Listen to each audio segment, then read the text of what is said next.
Daniel répète ses gestes 10 heures par jour en ce moment. Ce retraité originaire de la Creuse de 64 ans est un habitué des vendanges.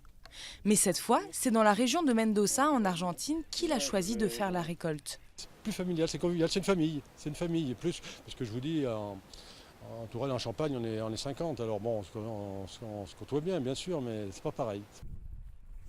Ce n'est pas le seul étranger de cette exploitation vinicole.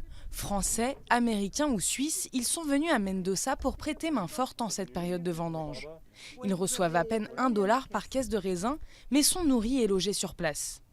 Une expérience qui permet de voyager à peu de frais pour certains, une initiation œnologique pour d'autres. Mendoza, parce que moi je voulais vraiment connaître un peu plus sur le vin, et ça a quand même une très bonne renommée au niveau mondial. C'est une des 7 capitales, je crois, mondiales du vin. L'aide de ces étrangers est précieuse. Il faut pallier le manque de main-d'œuvre locale. Selon les propriétaires français de cette exploitation, de moins en moins d'Argentins viennent vendanger.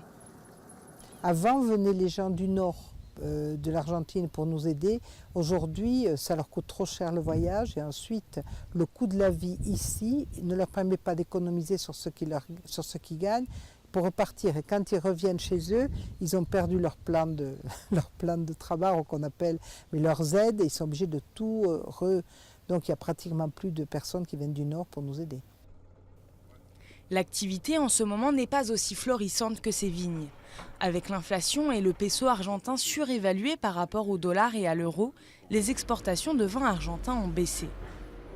Il faut quand même que le chiffre d'affaires permette à l'entreprise de continuer à fonctionner.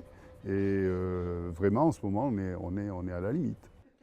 Les vendanges, vacances ou tourisme de cueillette attirent de plus en plus d'étrangers dans la région depuis quelques années.